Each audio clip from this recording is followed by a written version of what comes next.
아침 최저기온이 영하 20도 아래까지 떨어지며 한파의 기세가 매섭습니다. 당분간 강추위는 이어질 것으로 보입니다. 동계 청소년 올림픽이 열리면서 강원도에 외국 관광객들이 많이 찾아오고 있지만 교통 안내는 미흡해 불편을 겪고 있습니다. 태백 지역에 국내 최대 규모의 스마트 딸기 농장이 세워져 딸기를 생산하기 시작했습니다.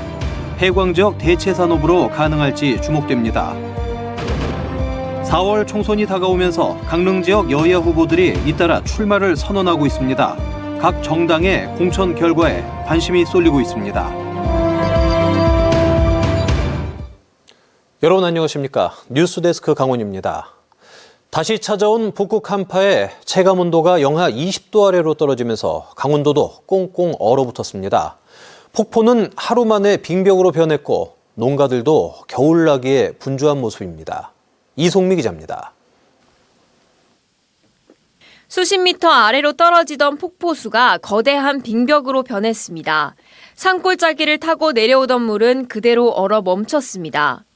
네, 저는 지금 폭포 아래 있습니다. 제가 폭포까지 들고 온 생수가 10분 만에 이렇게 얼었습니다. 갑자기 추워진 날씨에 농가들도 겨울채비에 분주합니다. 춘천의 한 한우 농장.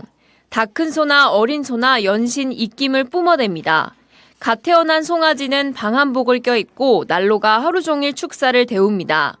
기후가 내려갈 때 그럴 때는 송아지의 체온을 높여줘야 하기 때문에 온열등을 이제 켜고 또 부수적으로 또 옷도 송아지 옷도 입히고 한낮 최고 기온마저 영하 10도 아래로 내려가도 작물 재배를 안 할 수는 없습니다.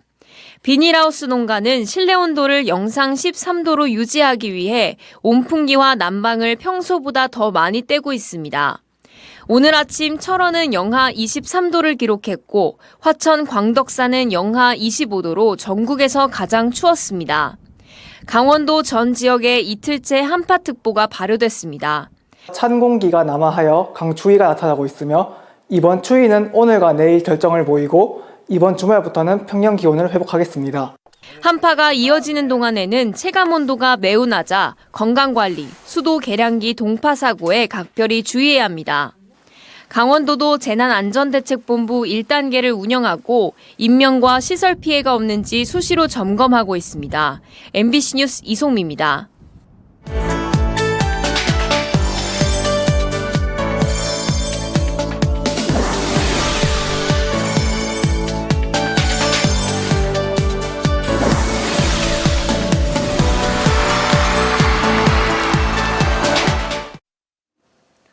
동계 청소년 올림픽이 열리고 있는 강원도에는 외국 관광객들의 발길이 이어지고 있는데요. 택시를 이용하려는 이들은 난감함을 호소하고 있습니다. 대회 조직위원회 안내 책자에 나온 콜택시 전화번호는 없는 번호였고 택시 승강장 관리도 엉망이었습니다. 이준호 기자가 현장을 취재했습니다. 동계 청소년 올림픽의 빙상 경기가 열리는 강릉 올림픽파크. 동계 스포츠와 한국 문화를 체험하려는 외국 관광객들로 북적입니다. 취재진이 만난 외국인들은 택시를 잡는 게 힘들다고 말합니다. 주변 한국인의 도움을 받지 않으면 택시를 부르는 게 어렵다는 겁니다. At the reception of the hotel, she showed me all. 한국의 콜택시 전화번호나 택시 앱을 모르면 택시를 부르기 어렵기 때문입니다. 대회 조직위원회가 발간한 안내 책자에는 택시 안내 번호가 나와 있습니다. 직접 전화를 해봤습니다. 지금 누르신 번호는 없는 번호이오니 확인하시고 다시 걸어주십시오. 이번에는 강릉시청 홈페이지를 통해 안내된 번호로 전화해봤습니다. 영어와 같은 외국어 안내는 없고 한국어만 나옵니다. 고객님이 계신 장소를 선택해주세요. 한국어를 모르는 외국인들은 혼란스럽습니다. Always help. Today, yes. Always some people help us to ask for a taxi. 택시 승강장 관리도 엉망입니다. 조직위가 발간한 올림픽 수송 가이드에는 강릉 올림픽파크에 택시 승강장이 있다고 나와 있습니다. 안내 책자에 나와 있는 택시 승강장 위치에 와봤습니다. 주위를 둘러봐도 안내 표지판 같은 택시와 관련된 정보는 찾아볼 수 없습니다. 이렇다 보니 택시 기사들조차 승강장 위치조차 모르는 경우가 많습니다. 택시 승강장 어디 없어요. 여기는 없어, 이 주변에는. 대회 조직위는 콜택시 안내 번호를 포함한 잘못된 정보를 즉각 조치하겠다고 밝혔습니다. MBC 뉴스 이준호입니다. 2024 강원 동계 청소년 올림픽 대회에서 맞춤형 기상 서비스가 제공돼 대회 운영에 보탬이 되고 있습니다. 이번 대회는 강릉 올림픽파크와 정선 하이원 출발과 도착 지점 등 강릉, 평창, 정선, 횡성 10곳 9개 지점의 포인트 예보 생산을 위한 수치 모델 가이던스를 개발했고 IOC를 위해 국영문 맞춤형 통보 시스템을 개발해 서비스하고 있습니다.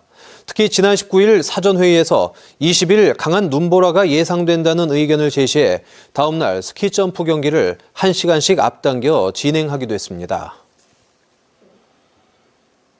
전국적으로 스마트 농업에 대한 관심이 높아지고 있는 가운데 지난해 태백에 들어선 국내 최대 규모의 실내 스마트 딸기 농장이 올해부터 딸기를 생산하기 시작했습니다. 폐광 지역 도시재생 사업으로 조성된 스마트팜이 대체 산업으로 성공할지 관심입니다. 김영호 기자가 보도합니다. 높이 12m의 실내에 수직으로 만들어진 농장에 딸기가 주렁주렁 열렸습니다.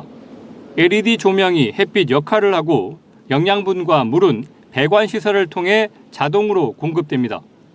높은 공간에서도 온도와 습도를 전체적으로 균일하게 유지하고 식물이 흡수하지 못한 영양분과 물은 순환 시스템을 통해 재활용합니다. 4층 높이로 지어진 이곳 스마트팜에서는 12단으로 딸기 재배 시설이 구성돼 단위 면적당 높은 생산 효과를 얻을 수 있습니다. 모두 5개 동이 갖춰져 4개 동에서는 딸기를, 1개 동은 딸기 육묘를 생산합니다. 1개 동당 면적은 330제곱미터인데 수직 재배 방식으로 10,000그루가량의 딸기를 키울 수 있습니다. 지난해 말까지는 시험 생산으로 매월 7톤의 딸기를 생산했는데 올해는 생산량을 30% 더 늘리겠다는 계획입니다. 프리미엄 딸기를 작년 여름부터 백화점에 판매를 하고 있고요. 올해 이제 생산 목표는 월 10톤으로 해서 연 생산을 120톤을 예상하고 있습니다. 태백 지역에서 경제 기반형 도시 재생 사업으로 조성된 스마트팜에는 170억여 원이 투입됐고 계획대로라면 연간 30에서 40억 원의 매출이 기대됩니다. 사계절 딸기 생산이 가능해 국내 생산량이 적은 여름에는 킬로그램당 10만 원까지 팔 수 있다는 게 업체 측의 설명입니다. 태백을 거점으로 인도아팜을 전국에 확산시켜서 지역경제 활성화의 신모델을 만들 테고요. 새로운 한국형 스마트팜을 토대로 해서 이를 수출로 확대를 하고 폐광 지역 경제 활성화의 신모델로 조성된 스마트팜이 대체 산업으로서 가능성을 보여줄 수 있을지 주목됩니다.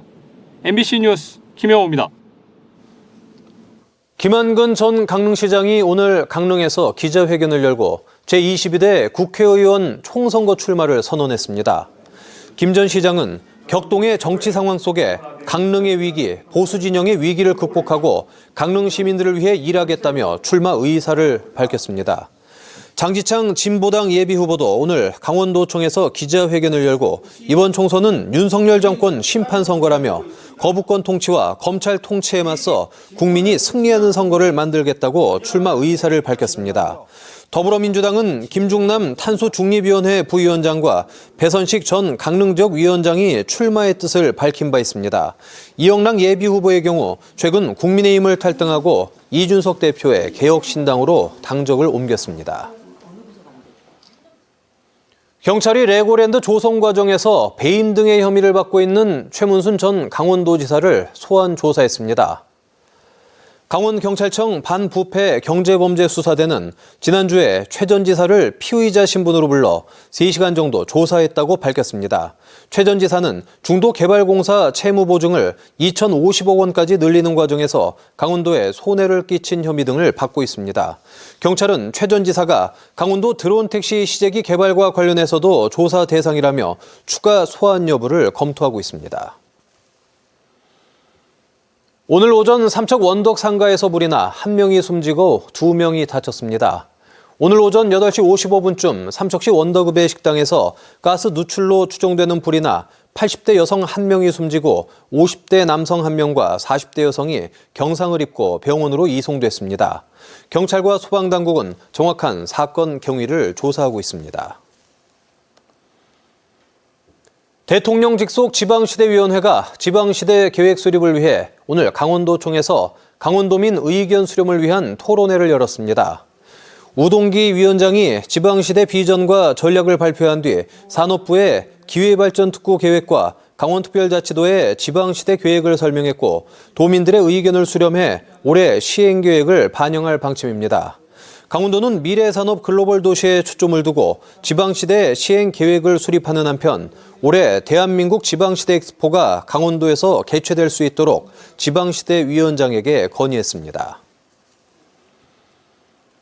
태백시가 사계절 다목적 전지훈련 시설인 에어돔 시설에 설계 공모 당선작을 선정했습니다.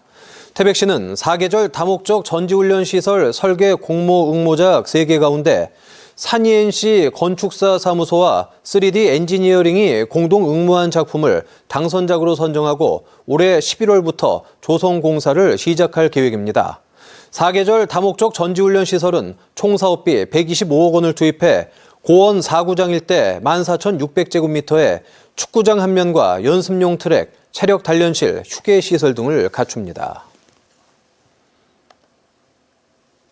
속초시가 올해 보육사업에 286억 원을 투입합니다. 속초시는 영유아 보육료와 수당 등에 165억 원, 보육교직원 인건비와 처우 개선에 85억 원, 어린이집 환경 개선과 아동 급식 등에 모두 18억 원을 지원할 계획입니다.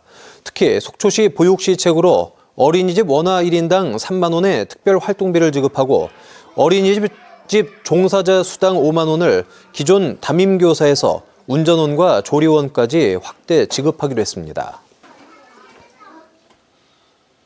강릉시가 지역 내 우수 제품 개발 기업의 포장재와 포장 인쇄비 등을 지원합니다. 강릉시는 다음 달 5일까지 참여 기업을 선정해 포장재 개발 지원은 8곳에 600만 원씩을, 국내외 박람회와 전시회 참가 업체는 모두 15개 업체에 200에서 300만 원씩을 지원할 계획입니다. 강릉시에 본사나 공장을 둔 제조업체는 누구나 신청할 수 있으며 매출과 고용인원, 각종 인증기업 여부 등을 엄격히 심사해 4월까지 지원 대상 업체를 선정할 계획입니다. 강원FC가 지난해 K리그2에서 최소 실점을 기록했던 골키퍼 박청효를 영입했습니다. 박청효는 키 190cm, 78kg의 탄탄한 피지컬을 가진 골키퍼로 페널티킥 선방 능력이 뛰어나고 정확한 킥을 장착해 빌드업이 장점인 선수입니다. 뉴스데스크 강원을 마칩니다. 시청해주신 여러분 고맙습니다.